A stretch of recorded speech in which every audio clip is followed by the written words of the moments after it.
Buenas tardes, José, ¿me está escuchando bien? Bueno, ¿cómo vamos con el curso de formación? ¿Cómo te dio con las actividades?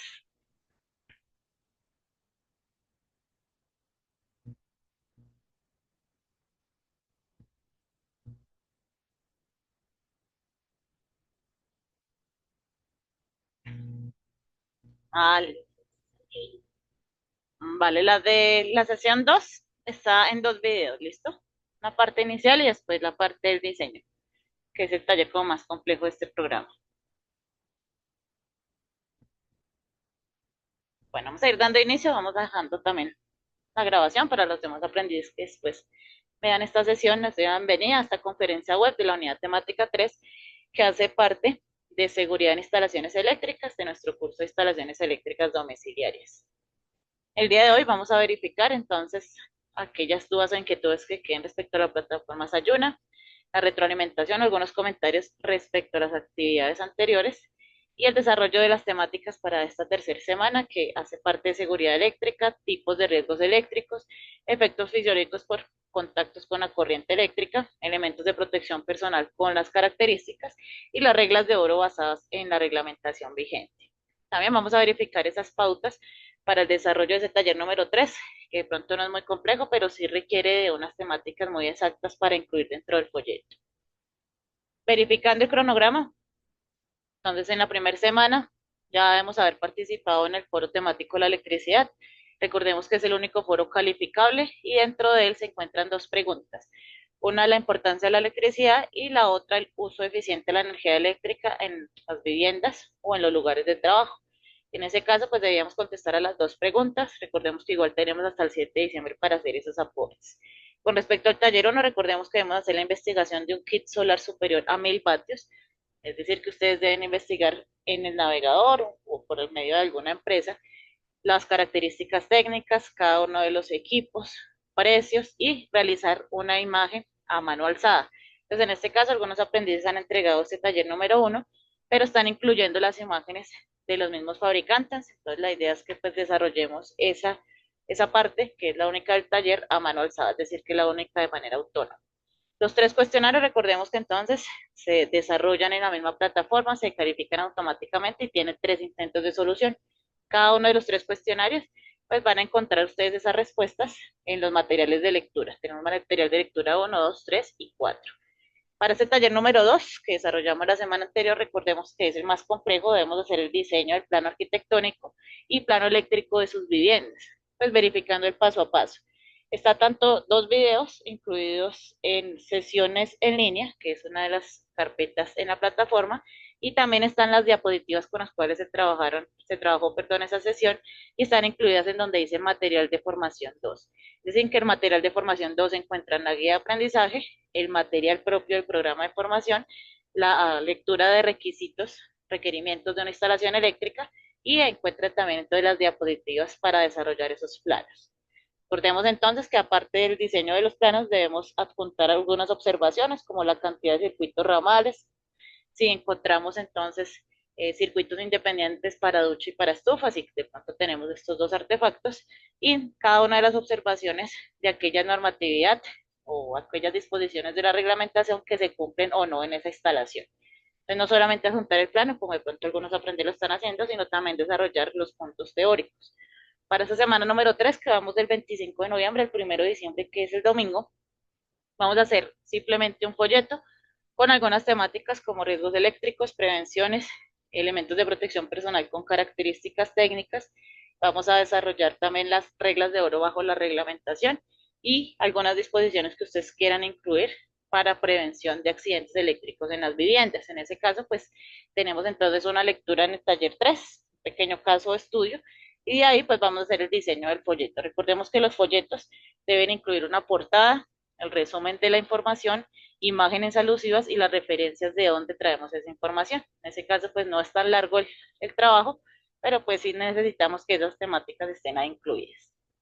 Ya para la última semana, el siguiente miércoles, 4 de diciembre, trabajaremos entonces todo lo relacionado con implementación de instalaciones eléctricas, es decir, el procedimiento eléctrico técnico para la instalación de una ducha eléctrica que debemos desarrollar en el taller 4.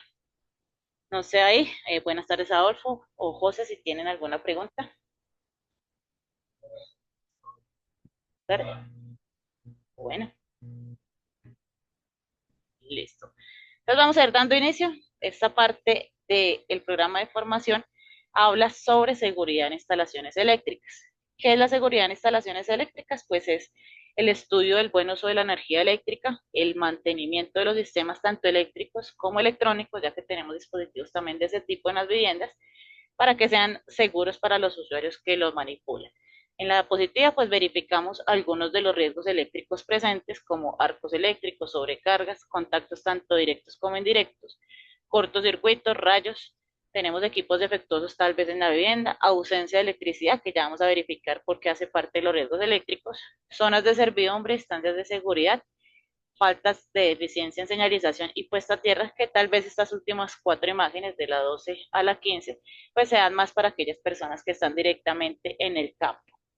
Tenemos entonces, relacionando nuestra reglamentación vigente, es decir, la que tenemos actualizada en este año, vamos a verificar que en el título 5 de requisitos técnicos principales del tomo 1 habla sobre los requisitos que son obligatorios para el cumplimiento en todos los niveles de tensión, es decir, los análisis de riesgos de origen eléctrico.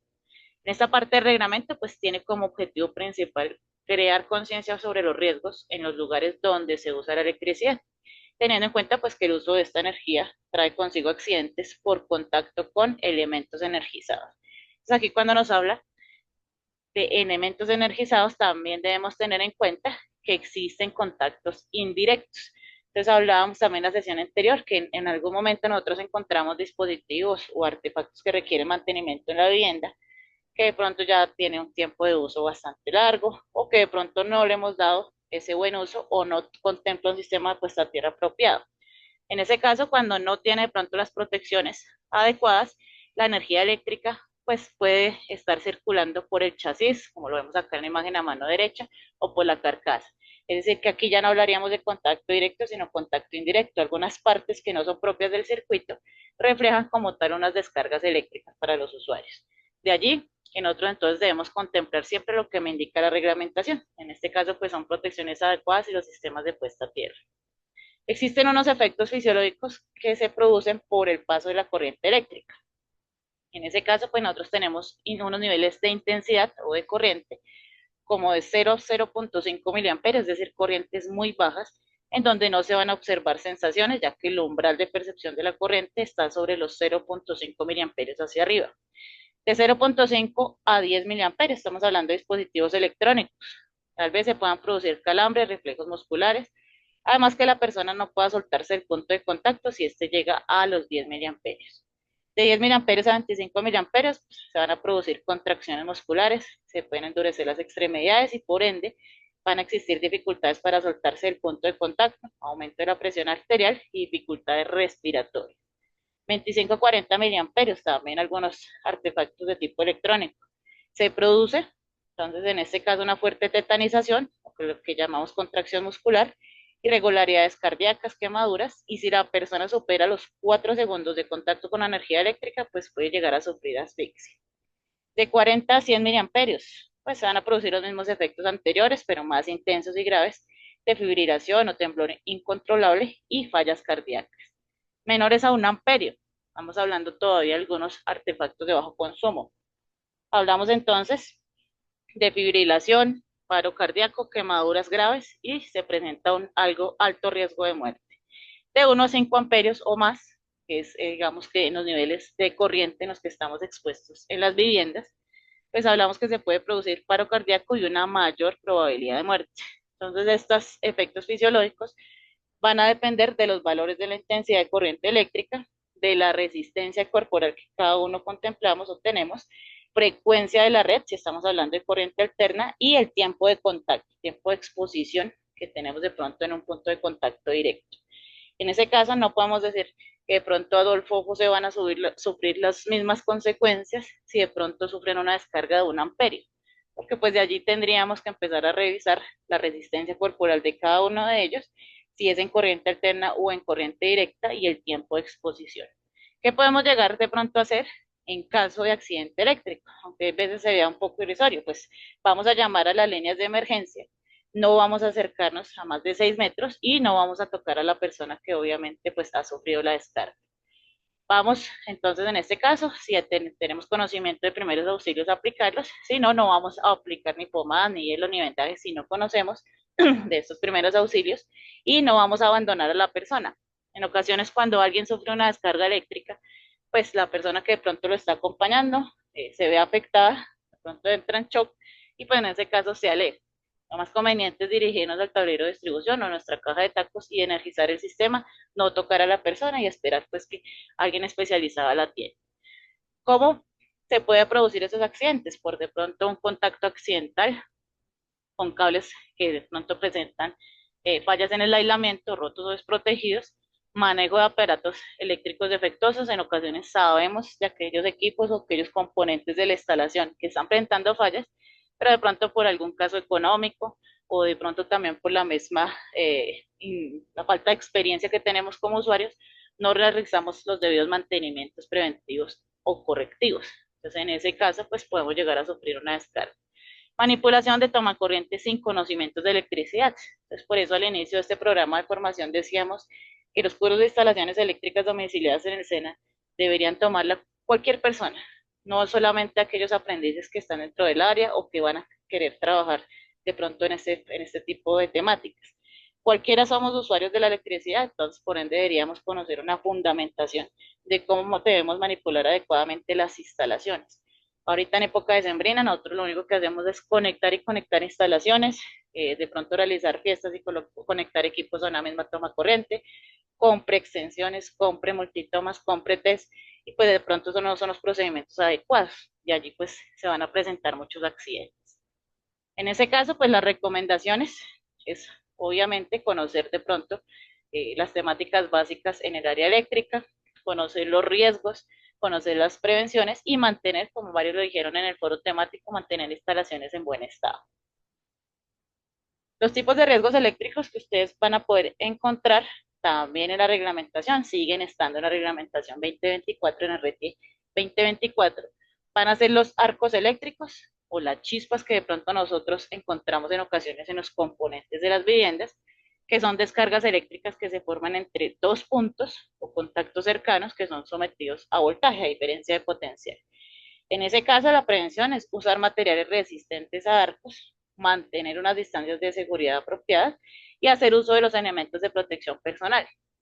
En ese caso, si nosotros vemos que en algún componente pues nos están presentando arcos eléctricos, chispas, pues nosotros deberíamos desenergizar el sistema, llamar a una persona especializada que realice el cambio o el mantenimiento. Si vamos a manipular ese componente, así esté desenergizado el sistema, vamos a hacer uso de los elementos de protección personal adecuados porque no sabemos si alguna fuente de tensión de pronto le esté pasando un nivel de voltaje. Ausencia de electricidad. La reglamentación dice que en el momento que no haya energía eléctrica es un riesgo para el usuario por la mala manipulación de las instalaciones. Entonces, como en Colombia decimos, se fue la luz, no hay energía eléctrica. ¿Por qué es un riesgo? Porque algunos usuarios tienden a manipular las instalaciones o a hacer mantenimientos cuando no hay presencia de energía. ¿Qué es lo que sucede? Pues que en el momento que estamos haciendo el mantenimiento puede llegar la energía eléctrica y vamos a sufrir una descarga. Entonces, si no hay energía eléctrica, si hay ausencia de electricidad, lo que deberíamos hacer es desenergizar todos los sistemas, realizar las manipulaciones apropiadas y después sí llegar a energizar. En ese caso, pues se debe contar con protección y sistema de puesta a tierra apropiado, obviamente utilizar los elementos de protección personal y verificar si vamos a realizar de pronto trabajo también en alturas, que hace parte también de una temática en este campo. Nosotros de pronto vamos a llegar a tener en viviendas o en algunas empresas plantas auxiliares o UPS, sistemas de alimentación ininterrumpida. En ese caso, pues sería como esa planta de emergencia que tendríamos en el caso que exista una ausencia de electricidad por parte del operador de red. Contacto directo y contacto indirecto. El contacto directo, entonces, cuando el usuario o la persona que manipula la instalación ya tiene contacto con la parte activa o energizada del sistema. Entonces, toque un conductor eléctrico, toque una clavija, y en este caso, ¿por qué se produce una descarga? Por negligencia o la falta de experiencia en la manipulación de las instalaciones. Entonces, conocemos que el cable de poder, de pronto algunos de nuestros electrodomésticos, como vemos en la imagen, tiene una falla en el aislamiento.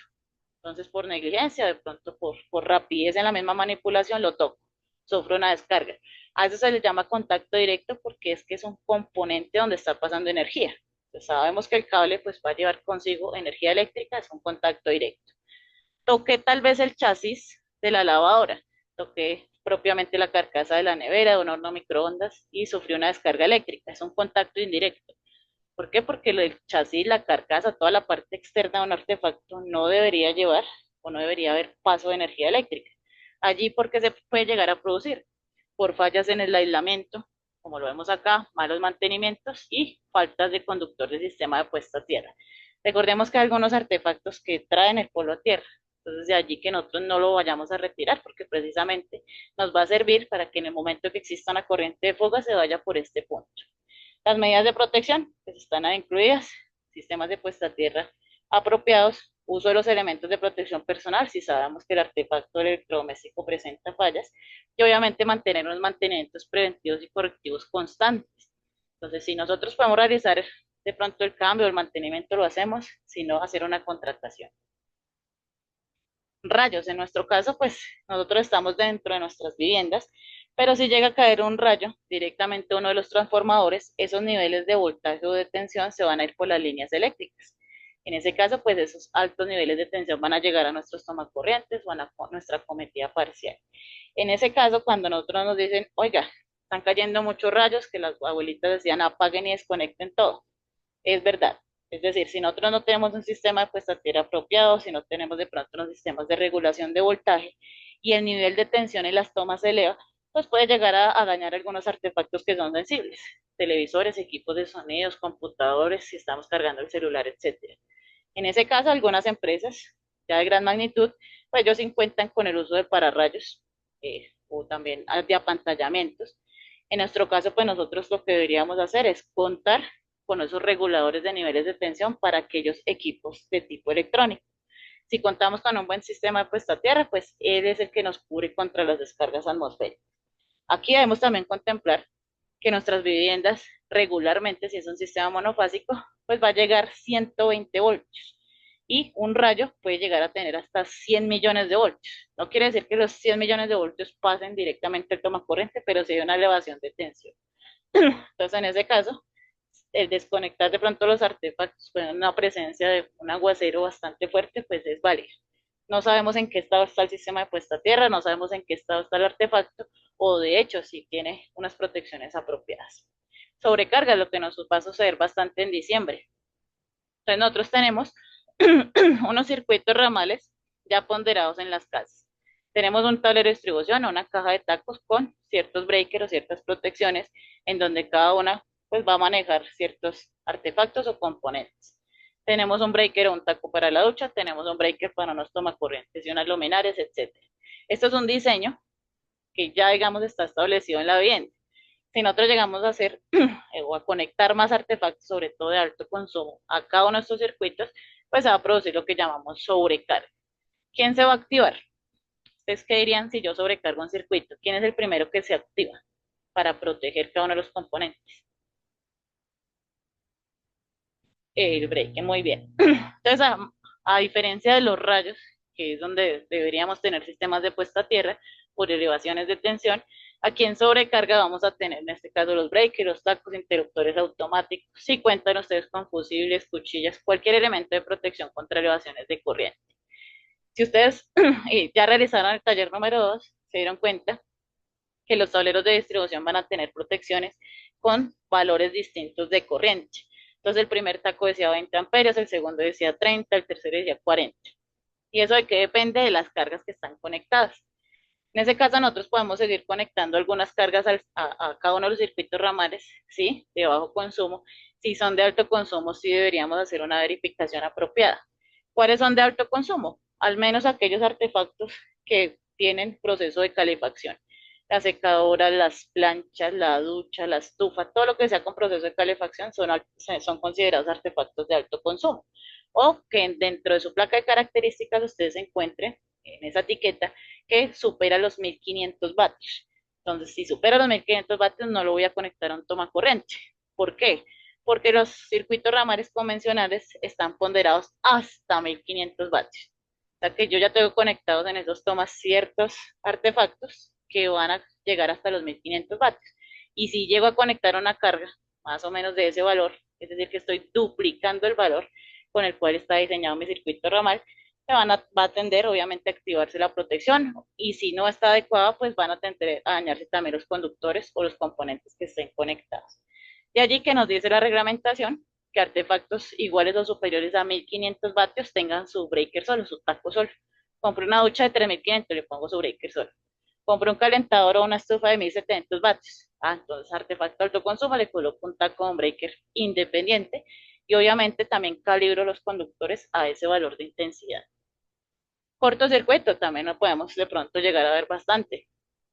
Es cuando la corriente eléctrica pasa directamente del conductor activo al no activo, es decir, de fase a neutro, de positivo a negativo en corriente directa. En ese caso también de pronto lo vemos en las viviendas, cuando el conductor de fase que lleva la energía toca la caja metálica de un toma corriente o toca la caja metálica de un interruptor. Entonces estoy destapando el toma corriente para hacerle mantenimiento o una revisión, no desenergice el sistema, es decir, no baje todos los tactos.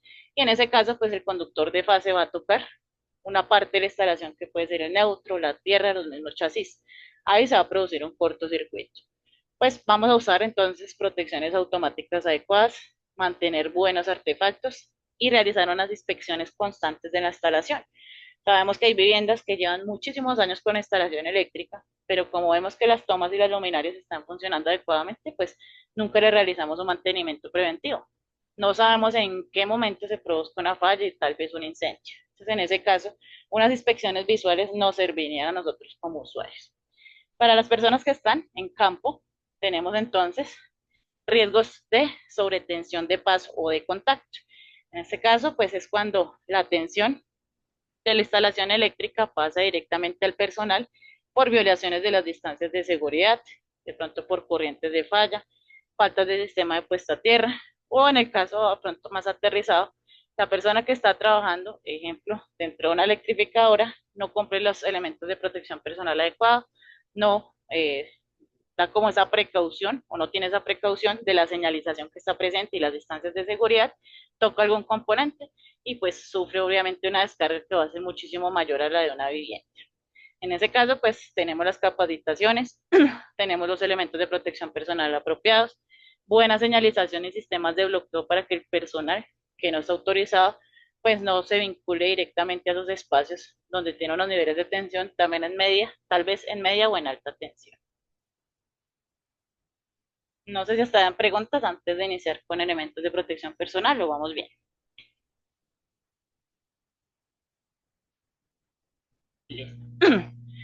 Hay alguna parada técnica y es en el folleto cuando se les dice mencionar los riesgos y prevenciones, hay unos en el material de lectura, es decir, los que acabamos de contemplar. Entonces, este fin de semana, creo que 3 aprendices enviaron el folleto y colocaron los riesgos presentes en las viviendas, pero a nivel general. Colocaron cortocircuito, sobrecarga y bueno, y otro. Y para todos la medida de protección, elementos de protección personal. Entonces, recordemos que estas mismas temáticas o esta misma información lo encuentran en el material de formación 3. No de pronto es copiar y pegar, sino de pronto resumirlas o mencionarlas y incluir, perdón, en medidas de protección todas las que ustedes vean. Entonces, no solamente hablar a nivel general cuáles, sino especificar porque estamos hablando de la reglamentación vigente. También debemos incluir los elementos de protección personal. ¿Cuáles conocen ustedes? A grandes rasgos para el área eléctrica. Elementos de protección personal. Botas. Bueno, casco, bien. ¿Qué otro por ahí? Bueno, vamos a ir verificando entonces las imágenes que van pasando en el video, porque creo que igual se va como frenando un poco. Vamos a verificar entonces que los elementos de protección personal son llamados EPP. Entonces, en Colombia, es decir, en Latinoamérica, los conocemos con esas siglas. Ya en la parte de Europa los conocen como EPI, equipo de protección individual. A la final nos habla sobre los elementos que, dependiendo de la actividad, nosotros deberíamos usar para mitigar los riesgos eléctricos. Es decir, que no vamos a tener los elementos de protección personal y nunca me va a pasar un accidente. No es para mitigar los riesgos eléctricos. En ese caso, depende de la actividad. Nuestro tema o nuestro curso de formación, pues hablamos que son elementos para actividades en el campo eléctrico y de hecho en el campo electrónico. Los vamos a inspeccionar constantemente y si se presenta alguna falla o algún deterioro, pues los vamos a cambiar si nosotros somos independientes o contratistas. Si estamos a cargo o a base de una empresa por contrato, pues vamos a hablar con la persona responsable de seguridad y salud en el trabajo para que nos realice ese cambio de dotación. Vamos a tener ropa de trabajo que la conocemos como overol, sea de 2 piezas o enteriza, que sea 100% en algodón. ¿Por qué? Porque el algodón no es tan altamente inflamable. No va a tener elementos metálicos o conductores, va a ser tipo ignífugo, es decir, que resiste al fuego y a arcos eléctricos. Esta parte ustedes lo pueden encontrar en la resolución 5018 del 2019, que sigue trabajando los elementos de protección personal para sistemas eléctricos. Como lo mencionaron, guantes dieléctricos dependen del nivel de tensión. Entonces yo tengo que verificar qué nivel de voltaje tiene el sistema que voy a llegar a manipular y selecciono el guante o los tipos de guantes. En ese caso, nosotros no vamos a una ferretería y compramos cualquier tipo de guantes porque no sabemos si están certificados, si ese nivel de tensión lo protege. Tenemos clase 00 hasta los 500 voltios, clase 0 hasta 1000 voltios, clase 1 hasta 7500 voltios, etcétera. Dependiendo del nivel de tensión, seleccionamos el par de guantes. Tenemos también calzado dieléctrico, como ustedes lo mencionan, bota dieléctrica, resistente al choque eléctrico, resistente al impacto. Normalmente son categoría 2 para el trabajo en instalaciones eléctricas domiciliarias.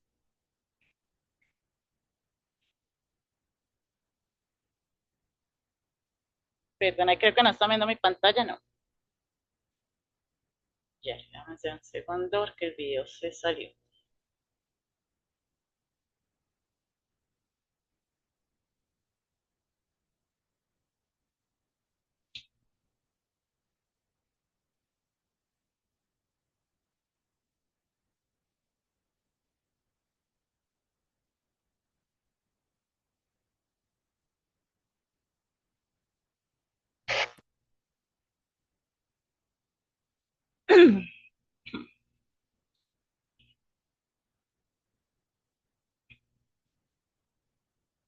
Ya, regálame un minuto, está reconectando el video.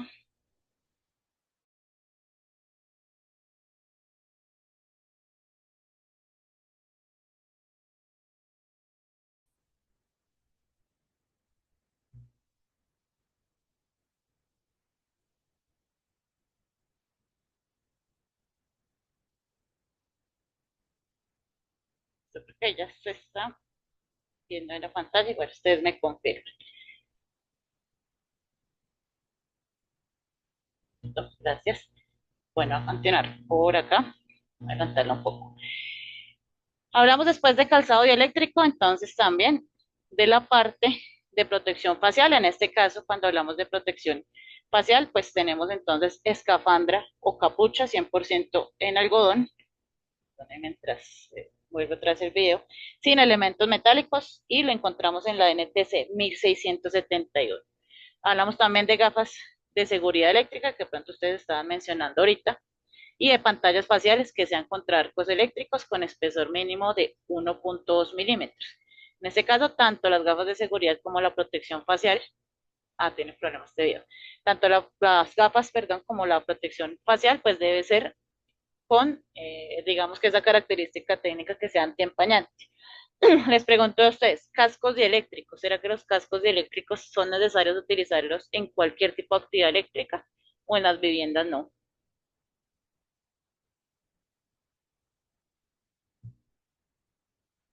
En las viviendas y Adolfo,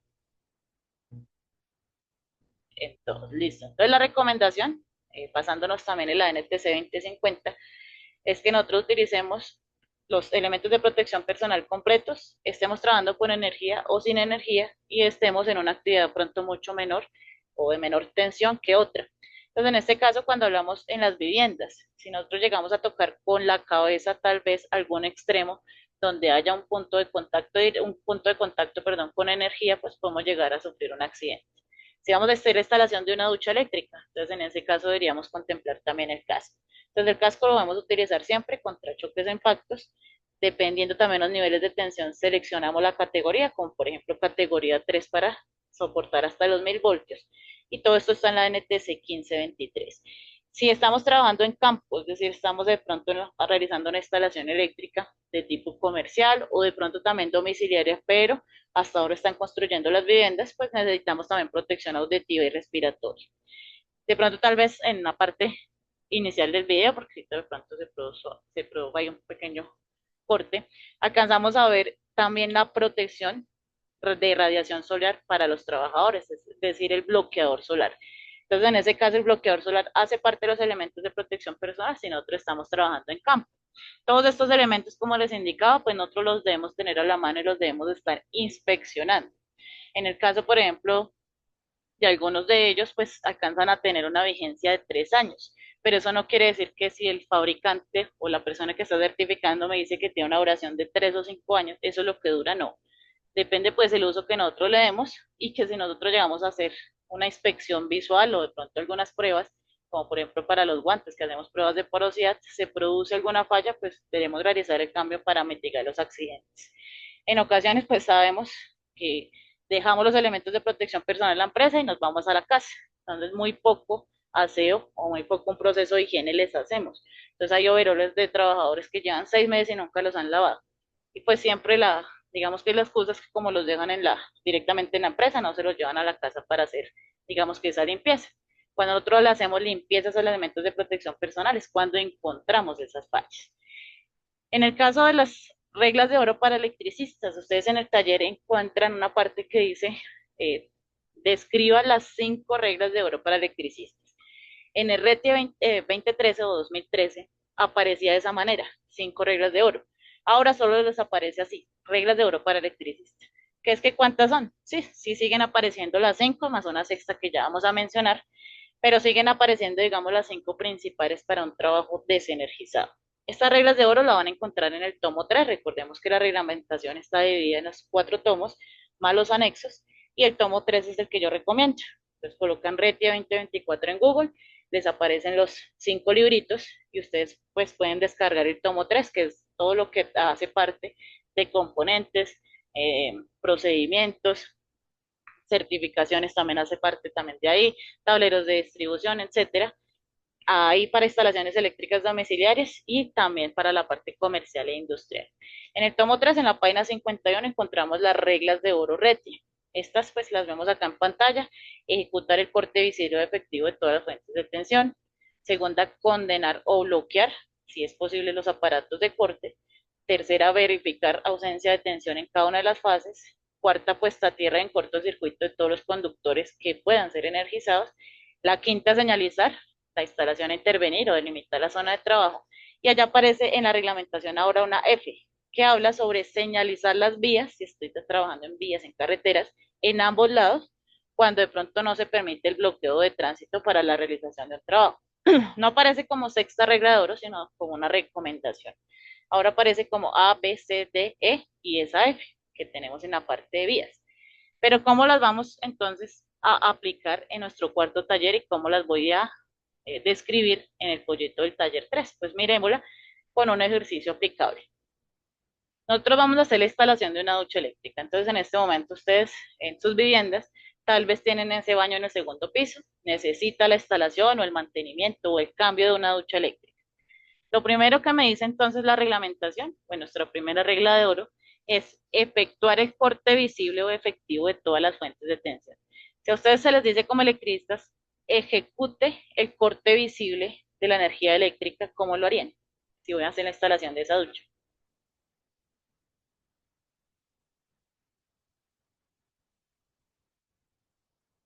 Muy bien. Entonces, en ese caso desconecto. ¿Pero qué desconecto? Entonces, pues coloco en estado off o desenergizo el sistema a partir del tablero de distribución en la caja de datos. Si voy a hacer un mantenimiento al sistema luminoso, entonces en ese caso hago una parada y técnica. Entonces, al flujo luminoso también, aparte de los elementos de protección, tiene elementos de control que los voy a colocar en estado off. Entonces voy a cambiar un bombillo o voy a cambiar una roseta, un plafón. Ah, entonces voy, coloco en estado off el taco o el termomagnético y aparte coloco en estado off el interruptor como prevención. Entonces, seguimos con de pronto la actividad. Voy a hacerle el cambio de la ducha, ya desenergicé el sistema de tablero de distribución, me subo a ese segundo piso. ¿Qué va a suceder? De pronto el usuario puede llegar a activar ese circuito ramal. Ah, vio el taco abajo la señora que estaba en la cocina y lo subió. Entonces aparece por ende esta segunda regla de oro que me dice condenación o bloqueo si es posible de los aparatos de corte. ¿Cómo bloqueo entonces de pronto el sistema? Ahí de pronto con esa imagen que alcanzan a ver.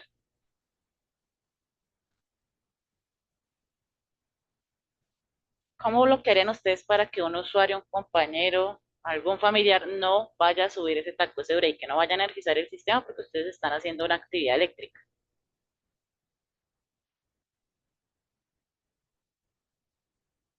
¿Listo? Muy bien. Condenación o bloqueo entonces hace parte de colocar candados, tarjetas de señalización o de bloquear directamente el paso a ese punto. Ustedes pueden buscar en internet algo que se llama el kit lockout o tag out 2. Entonces, los kits de bloqueo eléctrico vienen con unos candados, unas tarjetas, como lo dice el compañero, que yo simplemente lo que hago es colocárselos a los elementos de protección y me llevo la llave. En ese caso, ningún operario o ninguna otra persona pues va a llegar a energizar el sistema y si quieren saber quién está trabajando, pues para eso está también la tarjeta de señalización. En las empresas, pues que tienen una mayor magnitud de máquinas o una mayor cantidad de máquinas eléctricas, la tarjeta viene incluida con la foto de la persona que está realizando el mantenimiento y el número de contacto. Entonces, Pepito Pérez está haciendo mantenimiento de una maquinaria, se fue a almorzar, llegó el supervisor y dijo, ¿y esta máquina por qué está parada? Porque me está parando producción. ¿Quién está a cargo? Entonces, en la tarjeta del tablero de distribución, el gabinete eléctrico, va a venir la foto y el número de contacto. En ese caso, pues, se va a comunicar con esa persona a ver en qué parte del mantenimiento va. En las casas podemos también bloquear, si estoy hablando, por ejemplo, de la cocina, si estoy hablando que el tablero de distribución está en la sala y podamos bloquear el paso de las personas o señalizarlo, pues mucho mejor. Tercera regla de oro. Yo bajé entonces supuestamente el breaker de la ducha, bloqueé el sistema con un candado, cerré de pronto la puerta y me fui al segundo piso y sufrí una descarga eléctrica. ¿Qué puede llegar a suceder? No bajé el taco, no bajé la protección o el termomagnético apropiado. Entonces desenergicé, fue el circuito ramal de la sala, no el del baño. Entonces, tercera regla de oro viene y dice, verifico la ausencia de tensión. Aparte de que se energiza el sistema, lo bloqueo, me voy al baño y voy y mido con un instrumento de medición certificado que no exista ningún voltaje, que es decir, que existan 0 voltios. En ese caso, pues estamos certificando que no hay ningún paso de energía. Lo más recomendable es hacer uso de instrumentos de medición certificados, multímetros, voltímetros, detectores de tensión, que obviamente me indiquen el valor en un display, y de pronto no tanto los testers. Entonces nosotros tenemos los destornilladores que vamos y de pronto verificamos si hay o no tensión, pero recordemos que el teste nos da 5, 12 voltios o 100 voltios o 200 voltios e igual pues ilumina el LED. Entonces en ese caso no está certificado porque necesitamos saber el nivel de tensión que existe en ese punto. Cuarta regla de oro, de pronto no es muy aplicable en algunos casos, no se alcanza de pronto a desarrollar, sobre todo en el campo industrial, y es la puesta a tierra y en cortocircuito. Yo bajé el taco, me subí entonces al baño, ya había bloqueado el sistema, ya verifiqué con un instrumento de medición de que no existe nivel de tensión, pero no sabemos si en algún momento se vaya a presentar una falla. Esté existiendo un paso de voltaje por otro lado, apenas que unos 15 minutos, y en ese caso, en ese sentido, lo que hago es desconectar los conductores que salen de los tacos o de los breakers y los envío al barraje de tierra. Entonces, recordemos que en un elemento de protección los cables o conductores que entran son los que traen como tal la energía eléctrica y los que salen son los que se dirigen a los componentes. Los que salen de las protecciones yo los puedo empalmar y enviarlos a la puesta a tierra, el barraje de puesta a tierra. ¿Esto para qué? Pues que en el caso dado que esté circulando alguna corriente de falla mientras yo estoy haciendo el mantenimiento, pues la corriente busca el camino más fácil, que es el sistema de puesta a tierra. Entonces, si llega a haber presencia de energía, se va por el sistema de puesta a tierra. En ocasiones, ¿por qué no se puede dar tan fácil en una empresa? Porque decirle a un técnico vaya suelte unos cables y envíelos al barraje de tierra y después haga el mantenimiento, cuando termine vuelva y los conecte, todo ese proceso puede presentar fallas. Uno debe tener un plano a la mano, marquillas, qué cabe soltó de dónde, qué protección, entonces no se puede llegar a confundir. Entonces en ocasiones en las empresas pues no nos permiten digamos que esta cuarta regla de oro tan fácil. Quinta regla de oro que es, digamos que nuestra última para este trabajo en instalaciones eléctricas domiciliarias, puede llegar a ser la primera. En ocasiones los aprendices dicen, no, pero esa quinta yo la hago es de primeras. Bueno, pronto digamos que el paso a paso que estamos nombrando se puede cambiar y es señalizar la instalación a intervenir o delimitar la zona de trabajo. ¿Cómo señalizo? Pues con de pronto algunas vallas o conos, señales luminosos, cintas de seguridad o de precaución, o como lo decía el compañero, en una casa es más factible cerrar la puerta. Entonces estoy en el baño haciendo la instalación de la ducha, pues cierro la puerta, así ninguna persona pues va a llegar a intervenir. Puede ser de primera, sí, yo puedo señalizar la zona de trabajo y ahí sí empezar a hacer todo el proceso de desenergizar el sistema. Si ustedes se dan cuenta, estas reglas de oro es para eso, para trabajar sin energía. No, profe, pero es que si yo fuese a trabajar con energía en una industria, ahí en la reglamentación también existen los procedimientos para trabajo con energía eléctrica. Trabajemos con energía o trabajemos sin energía, y ustedes también lo ven en el video y en la reglamentación, es necesario el uso de elementos de protección personal completos. Y recordemos también, pues, el trabajo en alturas, si es requerido, pues nosotros nos deberíamos estar capacitando al respecto. Esto entonces lo vamos a incluir, solamente digamos que mencionado o escribirlo en el folleto y ya lo vamos a aplicar después en la cuarta sesión, que es la implementación de la ducha. Como actividad de contextualización, finalizando, ya para que verifiquemos estas imágenes y con toda la temática que hemos de pronto analizado en esta sesión, ¿qué pensarían ustedes de los riesgos o qué se le puede sugerir al usuario en la imagen izquierda, la parte de la toma corriente que se sale propiamente de la pared? ¿Qué recomendación, qué fue lo que sucedió, qué riesgos, qué dirían ustedes al respecto?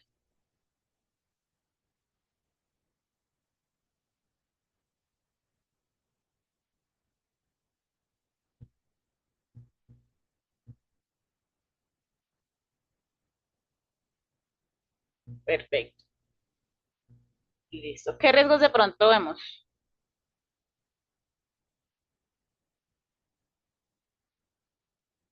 Listo. Entonces hay sobrecarga porque hay una gran cantidad de clavijas conectadas y no sabemos qué artefactos son ellos.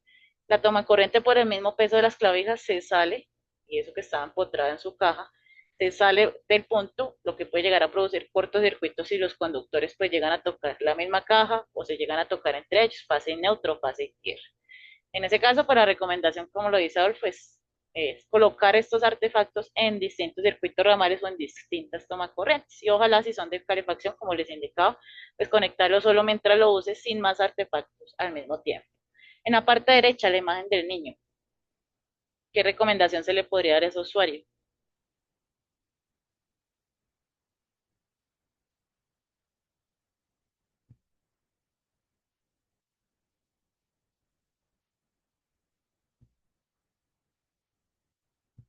Listo, muy bien. Entonces, pues tenemos tapas, tenemos también los protectores de caucho, o como la NTC 20 no lo 2050, perdón, no lo permite, podemos instalar los tomacorrientes mucho más altos.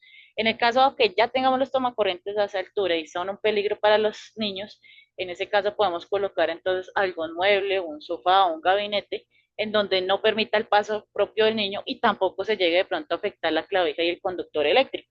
Entonces yo conecto mi clavija y coloco un gabinete o un mueble para que el niño pues no pueda llegar hasta ese punto. Si hablamos propiamente que está manipulando la instalación de una plancha, estamos verificando que las planchas pueden llegar a tener hasta 13 amperios. Si lo verificamos al inicio, con un solo amperio hay probabilidad de muerte, con 13 amperios muchísimo más, digamos, riesgos puede llegar a sufrir este menor. A mano izquierda, recomendación para este técnico.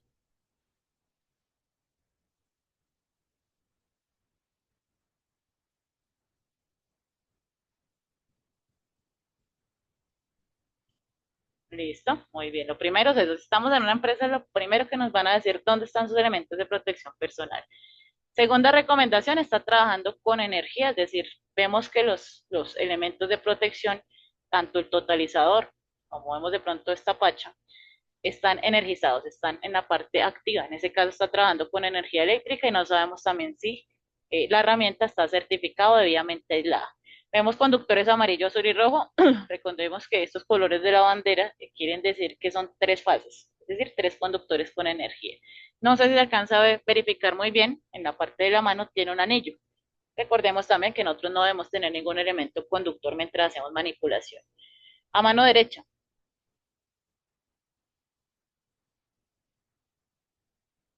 ¿qué le podemos decir a este técnico?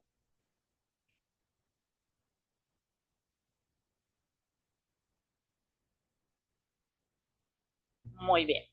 Aparte que no tiene los elementos de protección personal, está trabajando con energía y tiene un gabinete eléctrico que pues, no se visualiza con una buena canalización y con una buena organización de conductores, pues el hecho de que nosotros coloquemos un pie, un brazo o directamente toda la mano a un gabinete eléctrico, pues podemos llegar a sufrir un accidente. Recomendaciones que se ven a grandes rasgos y otras que tal vez no. No sabemos si tiene de pronto las botas dieléctricas apropiadas, es decir, puede tener los elementos de protección personal, tal vez, pero no sabemos si cumplen con las especificaciones técnicas para los niveles de tensión. Es decir, que podemos generar como unas prevenciones o unos procedimientos para el trabajo, pero más allá, pues cada uno como digamos que el que realiza la actividad tiene que hacer unas verificaciones y unas inspecciones de estos CPP. En la actividad 3, como les decía, en este taller, pues vamos a diseñar un folleto, identificación de riesgos eléctricos y prevenciones que están en el material de lectura 3, elementos de protección personal para trabajo eléctrico, es decir, que no vamos a mencionar guantes, gafas, botas, no. ¿Qué tipo de guantes para las casas, para trabajo en instalaciones eléctricas domiciliarias, con qué características? 5 reglas de oro encuentran en el tomo 3 de la reglamentación, RETIE 2024, y algunas de pronto recomendaciones o manipulaciones seguras de las instalaciones para los usuarios, como ustedes pues de pronto ya lo han mencionado, como lo ven en las imágenes, o de pronto algo que encuentren también en internet. Adjuntamos una portada al folleto, resumo la información, adjunto obviamente también imágenes con las referencias de cada uno. Lo pueden diseñar en Canva, lo pueden desarrollar a mano, pueden no crear un folleto, sino de pronto una presentación en PowerPoint, desde que cumplan con todos esos requisitos. No sé si de pronto tengan alguna duda, alguna pregunta, desde que finalice la sesión.